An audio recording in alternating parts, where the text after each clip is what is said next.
Madame, Monsieur, bonsoir et merci de nous recevoir chez vous. Dans l'actualité ce soir, présidentielle 2018, la diplomatie de transparence d'Elections Cameroun.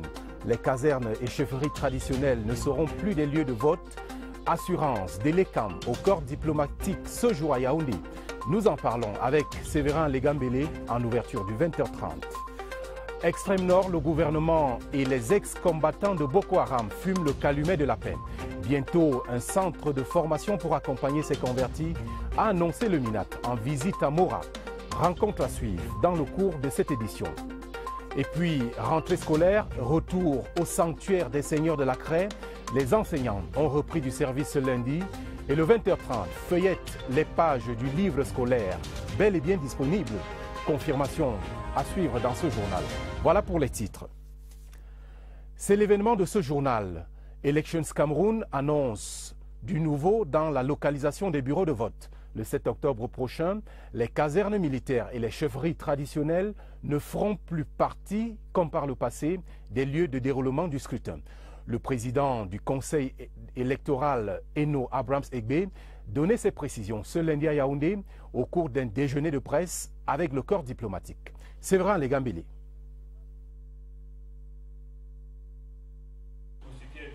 Le déjeuner de travail entre les responsables de l'ECAM et les membres du corps diplomatique inaugure en fait une autre phase préparatoire à l'élection présidentielle 2018. Il s'agit des rencontres ciblées avec les différents acteurs du processus électoral, une démarche prévue par la loi. Avec les diplomates, il a été donné d'apporter des éléments de réponse à toutes les questions qui se posent. On a pu échanger avec l'ECAM quelles sont les mesures qui seront mises en place. Mais je pense que le défi sécuritaire reste. Et comment peut-être renforcer la participation de jeunes et de femmes dans le processus électoral. Le vote des personnes déplacées, la création des centres de vote dans les régions du Nord-Ouest et du Sud-Ouest sont liés au contexte sécuritaire de plus en plus sensible. Nous nous sommes entendus avec les acteurs du processus, donc la société civile, les partis politiques, pour qu'il y ait des aménagements nécessaires pour faciliter la tâche à tout le monde. Alors ces bureaux de vote, on ne les déplace pas, on les aménage de manière à ce qu'ils sont hors de la clôture des bureaux de vote statutairement établis. Rien n'a été touché, les anciens bureaux de vote restent. Le centre de vote est une dénomination commune pour faciliter la tâche et beaucoup d'éléments ont été pris en compte. D'abord la proximité des anciens bureaux de vote, la mobilité. Les informations sur le scrutin du mois d'octobre communiquées par l'ECAM se rapportent également à l'acheminement du matériel de vote dans les démembrements et à la mise à jour du fichier électoral. Nous sommes à plus de 6 500 000 inscrits, 25 000 bureaux de vote. Le premier matériel est déjà parti sur le terrain.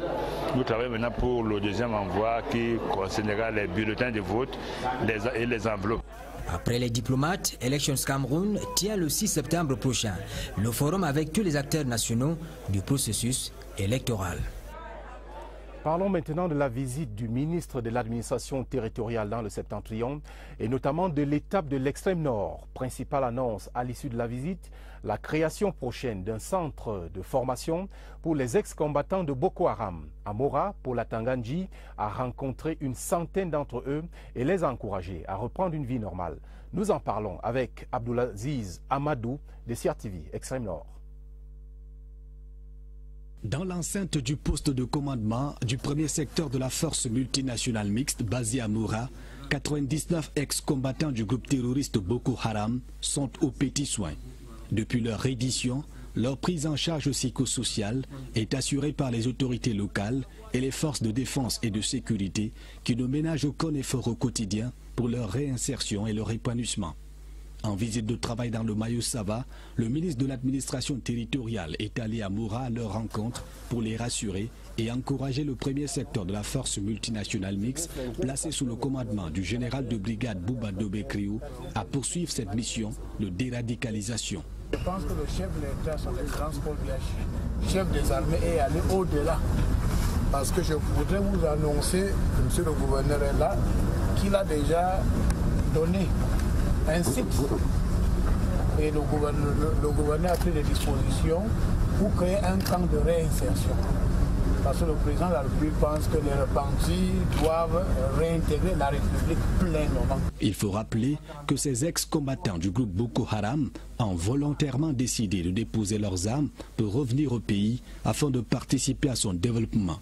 Ils sont majoritairement issus des villages frontaliers.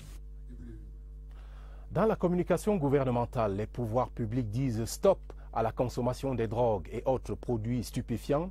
Le ministre de la Communication s'est insurgé contre ces pratiques qui déroutent la jeunesse camerounaise. C'était au cours d'un point de presse donné ce jour à Yaoundé. Je vous propose une attitude de Issa Tirouma Bakari, captée par notre reporter, Eugène Bey. Des jeunes Camerounais enrôlés dans les rangs de Boko Haram, manipulés, instrumentalisés et drogués à la folie, ont été transformés en de véritables machines à tuer, devenant ainsi des barbares déshumanisés qui ont semé la mort et la désolation pendant de longs mois dans la partie septentrionale de notre pays.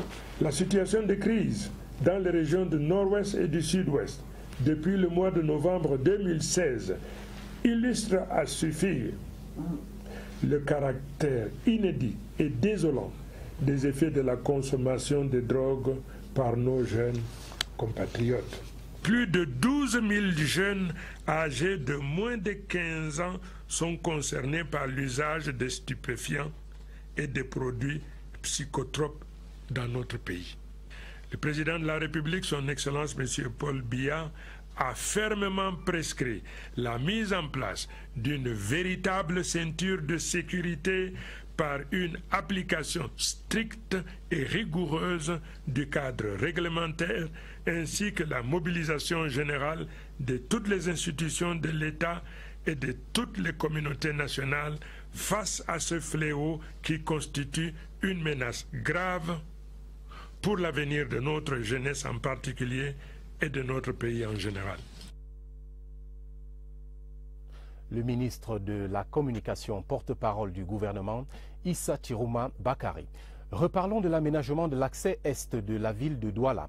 Après les clarifications du ministre des Travaux publics la semaine dernière, le directeur général de l'entreprise chargée de l'exécution du marché rassure que les travaux de la deuxième phase, qui intègrent la desserte du stade de Japoma, seront livrés à temps. Félix Ly était en concertation ce matin au ministère des Travaux publics. Rodrigue Bertrand-Toueno. L'on peut désormais coller un visage à l'adjudicataire du marché des travaux d'aménagement de l'arcé est de la ville de Douala, phase 2. Il a pris attache avec le maître d'ouvrage et rassuré quant à sa capacité à livrer au 31 mars 2019 le boulevard urbain qui intégrera la desserte du stade de Japoma. On va bien organiser notre travaux. Les ingénieurs sont là pour commencer le travail. On a bien noté le 31 mars 2019. Il faut bien construire la route pour la Cannes 2019. Oui, nous sommes prêts. C'est aussi une opportunité pour l'entreprise, pour le groupement de montrer notre capacité technique. La deuxième concertation était consacrée aux deux lots de la route Tuy-Yoko dont les travaux traînent. Moins de 5% de taux d'exécution pour 40% de consommation des délais. L'auscultation s'est achevée par une prescription. L'acquisition d'équipements mieux adaptés aux intempéries et à l'environnement, la réorganisation interne de l'entreprise, le recours à la sous-traitance, le paiement anticipé de certaines indemnisations, l'accélération des travaux du lot Manki-Yoko, la reprise des travaux sur le lot 2, Tuy-Mankin, l'accélération des procédures de paiement des factures de l'entreprise. Des mesures qui donneront, on l'espère, un coup de fouet aux travaux. Et toujours dans le travail gouvernemental, le ministre du Travail et de la Sécurité sociale a reçu cet après-midi dans son cabinet le bureau du groupement des transporteurs terrestres du Cameroun. Une centrale syndicale conduite par Ibrahima Yaya, qui était donc à la tête des syndicalistes. Il est venu remettre à Grégoire Ona la motion de soutien adressée au président de la République Paul Biya pour un vote à 100% des transporteurs le 7 octobre prochain. Pierre Binambarga. Le ministre du Travail et de la Sécurité sociale reçoit ici le bureau du groupement des transporteurs terrestres du Cameroun. Ibrahim Ayaya et sa suite viennent remettre une motion de soutien et de remerciement adressée au président de la République, son Excellence Paul Biya, à Grégoire Oruna. Nous sommes plus en route que dans le bureau. Donc c'est pour dire que nous avons, pour citer ne serait-ce que Yaoundé Simalin, Douala, Yaoundé, il y a l'autoroute qui est en chantier. Il y a également Touboro et Mundou dans le Tchad. Nous avons donc décidé ensemble avec tous les transporteurs membres du GTTC de remercier le chef de l'État et de le soutenir et lui dire de vive voix que les transporteurs, pour ce qui est des membres du GTTC, sont derrière lui. Grégoire Oruna s'est dit satisfait de cet échange convivial entre les syndicalistes et le gouvernement. Je souhaite seulement que vos membres et tous leurs démembrements puissent tous apprêter leur carte d'électeur, parce que comme vous le savez, le soutien effectif sera celui du 7 octobre dans l'urne. Le groupement des transporteurs terrestres du Cameroun réaffirme son attachement aux nobles idéaux de paix, de solidarité et de concorde nationale incarnés par le président Paul Biya.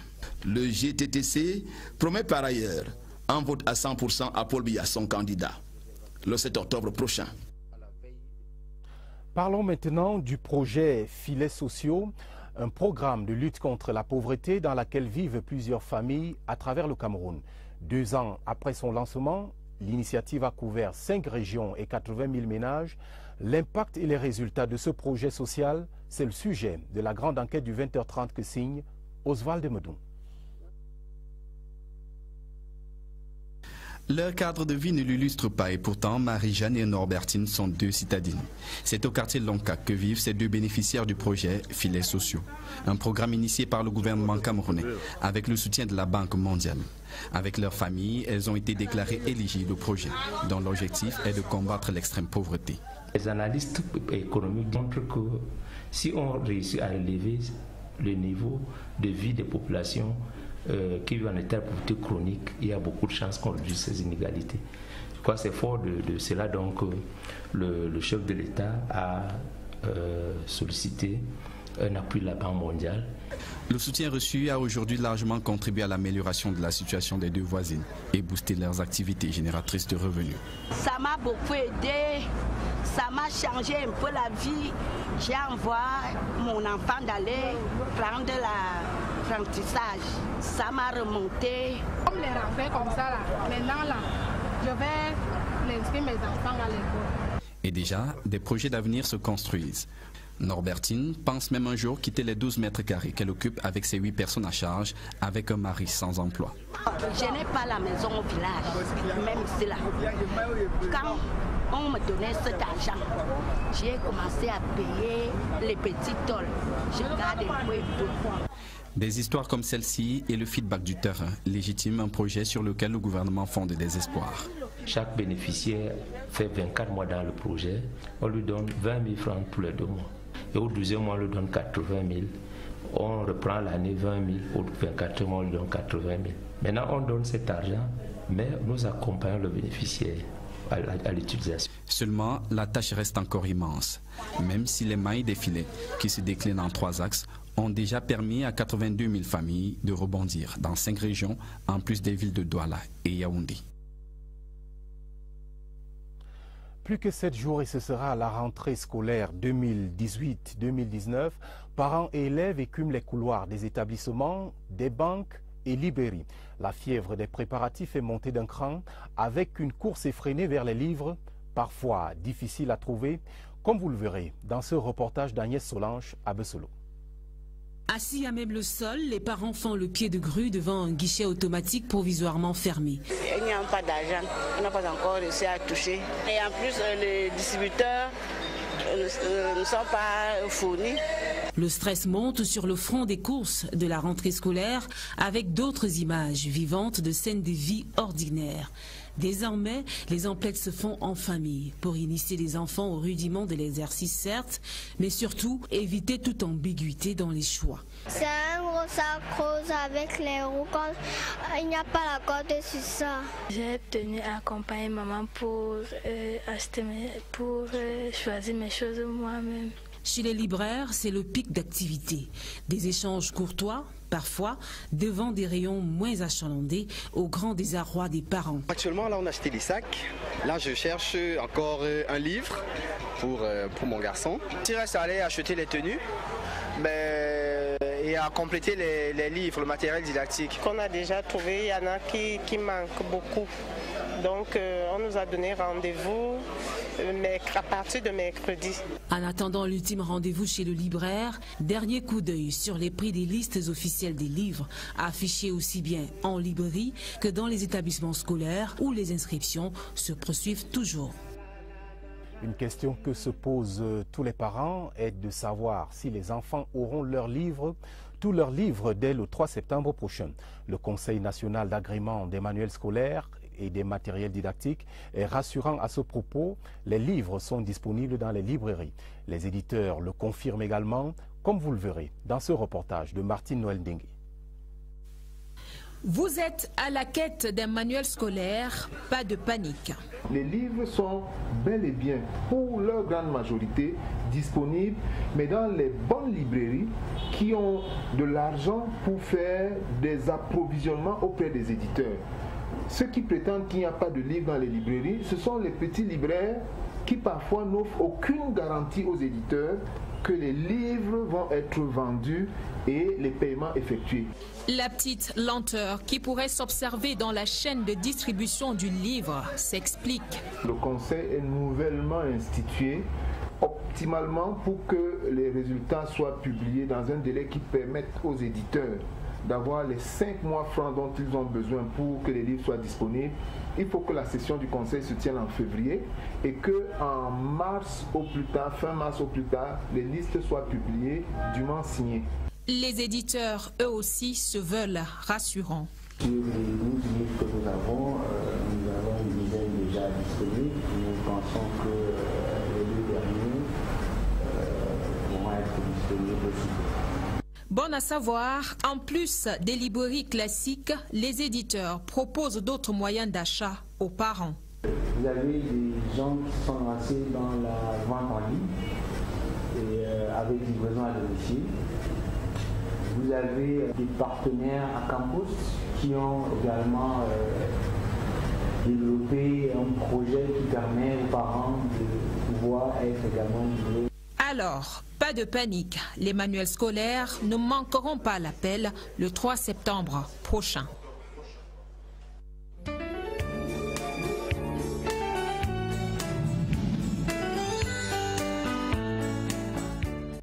Restons en éducation dans le dossier de ce soir. Et d'abord, un regard sur la nouvelle carte scolaire.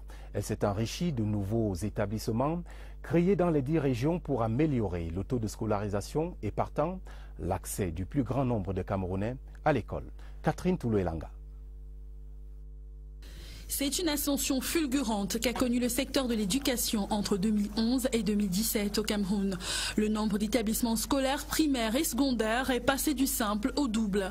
S'agissant du cycle primaire, de grandes avancées ont été enregistrées. D'un effectif de 3 576 850 élèves en 2011, l'on est passé de 4 346 811 en 2017 selon un rapport de l'UNESCO.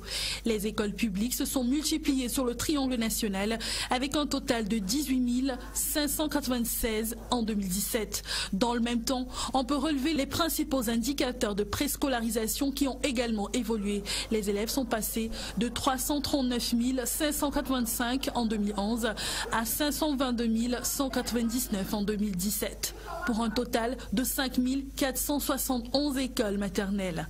La situation des centres d'éducation de base non formels a également connu une nette amélioration qui s'illustre par 414 centres. Les établissements d'enseignement secondaire général et technique confondus ont une population de l'ordre de 2 481 200 élèves pour un taux de scolarisation de 63,92% attendu. Le partenariat public-privé a aussi connu une progression notable en ce qui concerne les subventions allouées aux organisations de l'enseignement privé. Et pour assurer un encadrement de qualité aux millions d'élèves dont parle Catherine Toulouelanga, l'État mise sur la formation du personnel enseignant. Les efforts et les résultats en la matière ces dernières années ont de quoi rassurer la communauté éducative. C'est ce que nous dit dans ce reportage Lucie Colette Avoulou.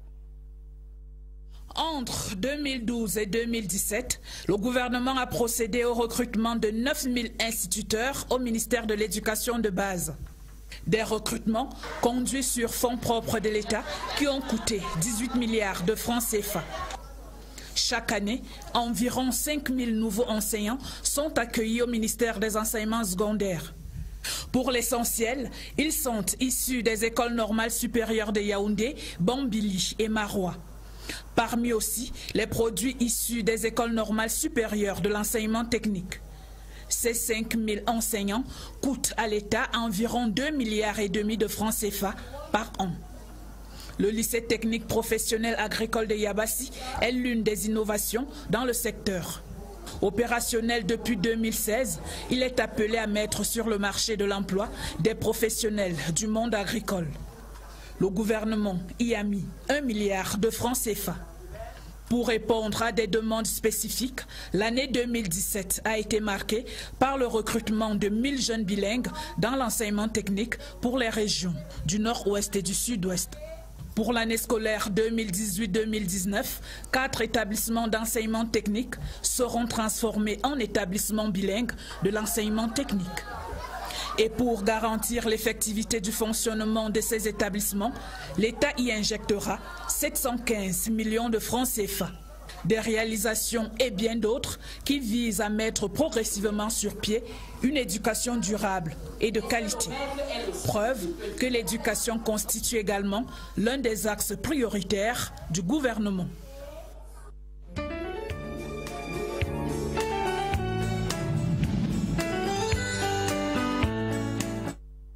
Dans la suite du journal, l'élan du cœur du président de la République en direction des orphelins de soldats tombés au front dans l'extrême nord, le nord-ouest et le sud-ouest. Ces enfants ont reçu des fournitures scolaires et des appuis financiers ce jour à la brigade du quartier général de Yaoundé. La cérémonie était présidée par le ministre délégué à la présidence de la République chargé de la Défense, Joseph Betty-Assomon. Pierre Evimbe pour les détails. L'hymne du Cameroun, tout un symbole pour ces tout-petits qui ont investi la cour centrale de la brigade du quartier général à Yaoundé. On les appelle les pupilles de la nation. Certains ne l'ont pas encore, mais d'autres ont conscience que leurs parents sont morts pour garantir la paix, la sécurité et l'unité du Cameroun. Mon papa était militaire. Il va aussi être militaire. Il n'a pas peur. J'étais fier que mon père s'est battu pour le Cameroun et pour qu'il était un militaire. Ces pupilles de la nation savent pouvoir compter sur le père de la nation et chef des armées pour veiller sur eux en leur assurant un avenir de qualité. Et ces fournitures et appuis financiers de Paul Biya en sont d'une fois de plus la preuve concrète. C'est un signe d'amour pour les orphelins. Pour la mémoire de papa, il va continuer à être premier. Joseph Betty-Assomon, le ministre délégué à la présidence chargé de la Défense, a condamné tout acte destiné à perturber la stabilité du pays et compromettre l'avenir du fer de lance de la nation.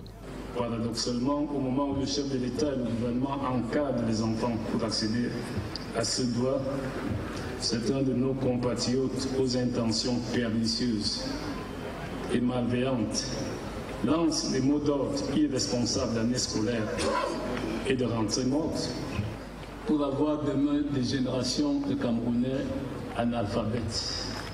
Je me demande ce que seront ces citoyens non issus. Cette année, les enfants des volontaires des comités de vigilance morts dans la zone de l'extrême nord ont bénéficié de ce geste de cœur qui va se poursuivre sur l'ensemble du territoire. Une nouvelle en santé, le Centre hospitalier de recherche et d'application en chirurgie endoscopique et reproduction humaine entend plus que jamais développer à côté de la fécondation in vitro d'autres domaines comme la cancérologie gynécologique. Et pour s'y préparer, le CRACER a reçu la visite d'une délégation de Excellence Assisted Reproductive Technology. Heureuse coïncidence, cette délégation a assisté à la naissance de nouveaux bébés, dont 2 jumelles. Allons voir tout cela tout de suite au bloc avec Joseph Clément Omba. Les équipements du Centre hospitalier de recherche et d'application en chirurgie endoscopique et reproduction humaine CRASER doivent leur label d'excellence au partenariat avec le consortium Excellence Assisted Reproductive Technology. Dans cette délégation qui visite le CRASER, Catherine Bruber, qui assiste à la naissance de jumelles. Je peux vraiment dire qu'ici, il y a une qualité de soins qui est extrêmement bonne, qualité d'équipement aussi, et c'est une grâce pour la population d'être pris en charge comme ici. Dans la série de ce jour, les jumelles présentent des poids proches de la normale. Pour le moment, elles ont réagi bien. Le premier bébé pèse 2 kg 470, c'est une fille. Deuxième aussi 1 kg 950. Le professeur Kassia et son équipe auront mis près d'1 heure pour cette césarienne. La particularité, une césarienne pas évidente, en ce sens que d'abord c'est une grossesse qu'elle a eue après fécondation in vitro. Deuxièmement, c'est une grossesse gémellaire. Chez une femme qui a été multi-opérée, il a fallu vraiment qu'on retrouve l'anatomie normale dans le petit bassin, savoir où se trouvent les intestins. Et les intestins étaient aussi collés à la vessie, collés à l'utérus, et tout cela a été remonté au-dessus du nombril. À l'issue de l'accouchement, la maman qui attendait ses bébés depuis son mariage il y a 17 ans est heureuse et pleine de gratitude pour Madame Chantal Biya. Merci vraiment pour cette initiative qui a été prise pour que beaucoup de couples puissent retrouver la joie d'être parents. Parce que je n'imaginais pas que je pouvais être doublement maman. Catherine Brubeck se montre impressionnée par les prouesses du CRASER. Leur assistance technique entend se développer vers les équipements pour une prise en charge réussie de la cancérologie gynécologique à travers la chimiothérapie et la radiothérapie. De la vie à la mort, il n'y a qu'un pas franchi par l'artiste Dani Clarisse Akam. Connue sous le nom de Clarisse Wopson, elle repose pour l'éternité à Kpang, son village natal dans l'arrondissement de San-Mélima, région du Sud. Décédé le 1er août dernier, l'auteur du titre culte à Kopomer a été inhumé le week-end dernier. Le récit de Christian Batiegani. Un seul être vous manque et tout est dépeuplé ici à Ngbang ce jour, au cours d'une cérémonie chargée d'émotions parfois stoïques, souvent nostalgiques mais toujours bouleversantes qui consacrait la dernière scène de Clarisse Wopson, devant un public venu en nombre pour célébrer l'ultime spectacle de l'artiste, fauché par l'implacable meule de la mort à 39 ans. Comprise. Elle était unique en son genre. Elle a vécu une vie qui était pleine et intense. L'office religieux consacre l'essentiel de la cérémonie autour de la vanité et de la fugacité de la vie sur une terre de ronces et d'épines. Puis vinrent les éloges funèbres de la famille, parents, amis, Sonakam artistes et le ministère de la Culture, s'enchaînant sur la scène comme des prestations haletantes d'un spectacle à rebondissement, unanime pour célébrer une jeune femme pleine de vie, vertueuse, talentueuse et généreuse, sous des airs enlevés et nostalgiques de réjouissance, version Wopson. Mais le ciel va par la suite se charger d'émotions, la déchirure se fait profonde et la digue du courage va céder lorsqu'arrive la procession, qui amorce la séparation définitive vers le dernier rendez-vous pour laisser échapper l'amertume de l'irréparable, la consternation d'une famille inconsolable, frappée par les caprices du destin. Le temps suspend alors son vol dans un épais silence de cathédrale. Wopson est porté ici dans l'antre de la terre, en ce jour et pour toujours. Qu'elle repose en paix et une bonne nouvelle pour sortir de cette tristesse. Le Cameroun est à la une de Jeune Afrique économique. Le magazine panafricain consacre ses éditions de juillet et août au succès diplomatique et économique de notre pays. Ces éditions spéciales reviennent également sur les bons points de la diplomatie camerounaise avec des partenaires de choix tels que la Chine ou encore le Commonwealth. Barbara Padjama a feuilleté les bonnes pages de Jeune Afrique économique, sa note de lecture. 2 numéros, une même attention. Jeune Afrique économie des mois de juin et d'août 2018 consacre tout un dossier spécial aux atouts de Paul Biya pour l'élection présidentielle du 7 octobre 2018. À l'intérieur, Le lecteur se retrouve face au système de gestion du candidat du RDPC, perçu comme l'apôtre de la démocratie apaisée. Toutes les réalisations du président candidat y sont déclinées dans les moindres détails. Ces rencontres diplomatiques, parmi lesquelles la visite du secrétaire général du Commonwealth, Patricia Scotland, dont le langage était commun à celui du président camerounais, à savoir l'indivisibilité du Cameroun pour parler des soulèvements dans les régions du nord-ouest et du sud-ouest, et même la réponse gouvernementale gérée par un plan d'urgence dans ces deux régions. Jeune Afrique Économie évoque également les retombées de la visite du président Paul Biya dans l'Empire du Milieu. Un voyage, selon le magazine, qui en valait la peine pour renforcer la coopération entre ces deux pays. Une coopération, d'après Jeune Afrique Économie, qui a permis au Cameroun d'engranger près de 400 milliards de francs CFA. Page par page, Jeune Afrique Économie vante le Cameroun, dévoile les atouts du candidat Paul Biya, tout en mettant à la face du monde les performances économiques atteintes jusqu'ici par le Cameroun sous la conduite éclairée du renouveau. Parlons de politique dans la suite de ce journal et précisément de la présidentielle du 7 octobre prochain. 27 millions de francs CFA, c'est le montant de la collecte de fonds organisée par les militants RDPC du Mayo-Tsanaga en vue de financer la campagne électorale dans ce département acquis au candidat Paul Biya. La collecte de fonds a été conduite par le chef de la délégation permanente départementale du RDPC dans le Mayo-Tsanaga, Zachary Perevet. CRTV Extrême Nord, le Doublaise, Malmoussa. Reportage. Peu de monde mais beaucoup d'argent pour une noble cause, la réélection de leur candidat le 7 octobre prochain.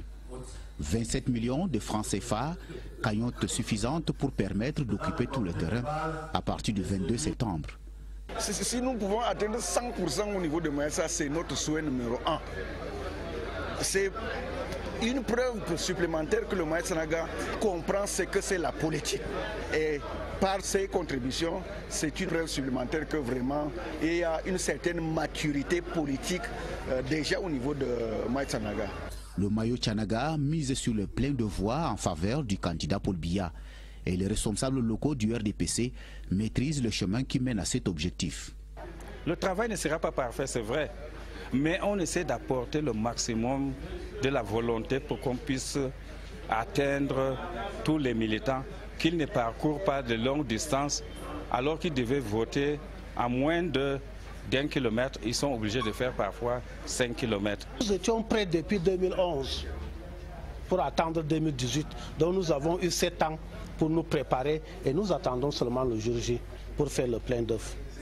C'est possible que le RDPC fasse 100% dans le département du Mayo-Tsanaga, à condition, a indiqué le ministre Zachary Perevet, que le militant resserre les rangs, abandonne les querelles intestines et retire les cartes d'électeurs encore en souffrance dans les bureaux de l'ECAM. Autre lieu, même engagement des militants du RDPC. La section Fondio-Mokwet Centre 1 a réaffirmé son soutien au candidat Paul Biya le week-end dernier. C'était au cours de la cérémonie de clôture de la tournée de mobilisation politique, une tournée de Sa Majesté Yves Djoumessi Kamga, chef supérieur du groupement Fondio-Mokwet. CRTV Ouest, Laurent Chissoubé. Paul Biya prononcé avec insistance dans les chants et les prises de parole. L'homme du renouveau apparaît comme le meilleur risque politique pour Fondio-Mokwet à l'élection présidentielle du 7 octobre prochain.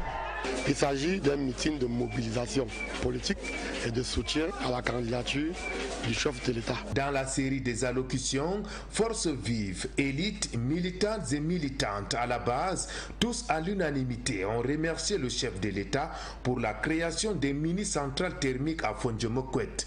Pour ce geste altruiste, Djoumessi Kamga, dans son discours, a appelé ses frères et sœurs Fondio-Mokwet à exprimer leur reconnaissance en garantissant comme toujours un vote à 100% au président Paul Biya le 7 octobre prochain. Fondio-Mokwet a été et demeure le bastion imprenable du RDPC. Le meeting de circonstance s'est achevé par une marche de soutien dans la cour du Palais Royal. Dans la suite de ce journal, la fin des championnats de vacances. Premier arrêt, Puma, dans le littoral. La 4e édition de Puma Foot Vacances s'est achevée en grande pompe le week-end dernier. pour les 8 équipes en compétition. Au-delà du sport, le promoteur Auguste Mbappé Penda, membre du comité central du RDPC, a souhaité que cette compétition resserre les rangs autour du candidat Paul Biya. Sierre TV Littoral, Gervais Bourreau. La ville de Pouma s'est parée de symboles annonçant l'apothéose de la traditionnelle fête du football et de la jeunesse de cet arrondissement, la Sanaga maritime, pendant les vacances. Le stade Songwoga a vu affluer joueurs et spectateurs avant l'arrivée en grande pompe des organisateurs, des autorités départementales, au grand bonheur de l'initiateur. Cette 4e édition est particulière, compte tenu des échéances que nous attendons et que nous connaissons tous. L'arrondissement de Pouma est prêt pour l'élection présidentielle du 7 octobre. Nous ferons tout pour donner un succès éclatant à notre candidat. Le spectacle proprement dit est à la hauteur des attentes et c'est la fatidique épreuve des tirs au but qui voit De Jong FC de Pouma l'emporter face à Adna Dunkonjok. De nombreuses et consistantes primes ont été remises à tous les intervenants à l'organisation de cet événement. De quoi attendre avec sérénité la rentrée scolaire. L'artiste Loco et de tout jeunes ont enflammé le public avec des prestations de haut niveau. De Bafia, après 2 mois de compétition, la 34e édition a connu son épilogue ce dimanche sous le regard de Rigobert Sombanak, l'ancien capitaine des Lions Indomptables, mais aussi l'ambassadeur itinérant Roger Mila et Jacqueline Kunga Bessike, ministre des Domaines, du Cadastre et des Affaires foncières, par ailleurs élite locale. Reportage, Georges Marcel Messila. Que l'équipe de Vitesse Football Club soit venue à bout de celle de Messançon sur le score de 4-2 ne relève que de l'anecdote. Le grand vainqueur de cette édition, c'est bel et bien l'esprit de fraternité et de communion qui aura régné à Bafia. Pendant près de 2 mois, ce sont 14 équipes venues des différents quartiers de la ville de Bafia qui auront régulièrement livré des rencontres offrant la possibilité au public de Bafia de se divertir. Au coup de sifflet final de cette édition 2018, c'est l'ensemble de l'élite qui est fière de sa jeunesse. Que la jeunesse du Mbamenoubo, la jeunesse de Bafia qui s'est mobilisée tant pendant tout le championnat ne s'arrête pas. Continue avec cet élan sportif pour donner leur voix à 100% au président Paul Biya le 7 octobre 2018. Le Festi-Ligue populaire de Bafia aura été le révélateur d'une jeunesse vigoureuse et enthousiaste, celle sur laquelle le Mbamenoubo compte s'appuyer pour faire face aux défis de l'heure. Balle au centre à présent, les militants de la section OJRDPC du Fundi 7 réitèrent leur soutien au président Paul Biya, engagement pris au terme de la super finale de la Coupe de football Gilbert Timiévouna. Vétéran FC de l'Irad a été sacré vainqueur de cette 3e édition. C'était le week-end dernier en Colbison, en présence du ministre chargé des missions à la présidence de la République, Philippe Mbargambois. Sierre TV Centre, Armand Ambassa. 2-0, c'est le score ayant permis à Vétéran FC de l'Irad de s'adjuger le trophée de cette 3e édition de la Super Coupe Gilbert Timiévouna devant Parlement 9 de Colbison. Nous sommes satisfaits surtout pour l'organisation et pour l'équipe. Ça n'a pas été facile, mais nous sommes très satisfaits. Réunis autour des valeurs de paix, d'unité et du vivre ensemble, les jeunes de la section OJRDPC du Fundi 7 se sont engagés une fois de plus à soutenir leur champion lors de la prochaine présidentielle. C'est l'occasion d'aller retirer les cartes électorales. Invités spéciaux, le ministre chargé de mission à la présidence de la République, Philippe Mbargambois, et le maire de Yaoundé 7e. Nous nous apprêtons à renouveler le mandat du président de la République qui s'est engagé auprès de la jeunesse. En se donnant rendez-vous pour la 4e édition, dont on annonce plusieurs innovations, les meilleurs acteurs ont reçu leur récompense dans une ambiance plutôt festive. À présent, des nouvelles de la Coupe du Cameroun d'athlétisme. Les meilleurs athlètes et clubs de la saison sont connus à l'issue des épreuves finales disputées dimanche dernier. En individuel, Emmanuel Essémé de Cameroun Sport, vainqueur au sprint sur 200 mètres, remporte le prix du meilleur athlète masculin de la saison. Chez les dames, Germaine Abel-Solo gagne le même prix et conforte son statut de deuxième meilleure athlète africaine sur la distance. Sur le plan collectif, FAP-Dames et INJS Messieurs sont sacrés meilleures équipes. Les détails dans ce reportage de Joseph Guetta-Mandeng. INJS Messieurs, meilleure équipe de la saison en athlétisme. Ces sportifs se sont illustrés dans plusieurs épreuves. Jean Tarcisius Batambok, l'un des artisans de ce succès, peut ostensiblement brandir le trophée pour magnifier la joie du groupe. Sous le haut de podium, FAP fait pareil via sa capitaine Edwige Angunungu Sadama. FAP-Dame est aussi sacré meilleur club cette année. En individuel, Esseme Emmanuel Alobwede enlève le prix du meilleur athlète masculin. Il est en tête des sprinteurs sur 200 mètres, comme Germaine Abel-Solo chez les dames. Pour la championne sur 100 et 200 mètres, cette Coupe du Cameroun a servi de tremplin pour des événements futurs. Apollinaire Yinra, 20 ans, avec ses 7,79 m au saut en longueur, et Muriel Andelan Tédé, 17 ans, et 3e au 100 et 200 mètres, retiennent l'attention des officiels. C'est la révélation de la saison. Les meilleurs sont montés au podium. En tout, c'était 14 épreuves, toutes catégories confondues. Le meeting de Yaoundé marque la fin de la saison 2018 à la Fédération camerounaise d'athlétisme. Et pour terminer, signalons l'ouverture de 3 nouvelles agences clientèle à Yaoundé par la société de distribution d'énergie électrique Eneo. Les nouveaux espaces clients implantés à Oza, Nkwaban et Messassi vont permettre à la société de distribution d'énergie électrique d'assurer un service de proximité et de meilleure qualité. Reportage Claudia Zebemo de CRTV Centre. Parcourir de longues distances pour régler des factures d'électricité est un lointain souvenir pour plus de 50 000 clients Eneo qui bénéficient désormais d'un service de proximité et de meilleure qualité. Les nouveaux espaces clients ouverts depuis le 13 août dernier et implantés à Oja, Nkwaban et Messassi accompagnent le vaste programme d'extension du réseau électrique dans la ville de Yaoundé. Ils apportent également des solutions aux diverses sollicitations de la clientèle de ces zones excentrées. L'agence d'Oja a cette particularité qu'elle gère les zones excentrées. Meyanda, Kolda et Koumdoum. Nous allons même à Simalène, Meyo. Nous sommes dotés d'un outil d'encaissement qui nous permet de prendre nos clients, même lorsque nous avons des défaillances au niveau du réseau. Nous avons des smart cash dont nous faisons des encaissements par téléphone pour que nous puissions limiter au maximum les engorgements au niveau des caisses. L'ouverture de 3 nouveaux espaces clients et de 3 bases techniques à Yaoundé permet à Eneo de poser d'autres actions sur le réseau pour relever la qualité du service et la sécurité, notamment la pose de nouveaux transformateurs, le retour aux poteaux métalliques et béton et la réactivité du système. Nous avons des équipes dynamiques qui interviennent le même jour. Dès que le client dépose sa requête, ce même jour, on envoie un technicien sur le terrain, vérifier que le client est effectivement surfacturé. On s'arrange à ce que dans les jours qui suivent, la facture du client soit corrigée et on l'appelle pour qu'il vienne payer ce qu'il doit payer. Les clients, quant à eux, applaudissent des 2 mains l'implantation de ces espaces clients encore plus proches d'eux. J'ai payé mes quittances de facture Eneo ensemble. Et moi j'habite Béquier. Ça nous embêtait. Moi je n'avais pas le temps avec les embouteillages. Bon, déjà où il y a cette agence, vous voyez, je suis venu, c'est très rapide.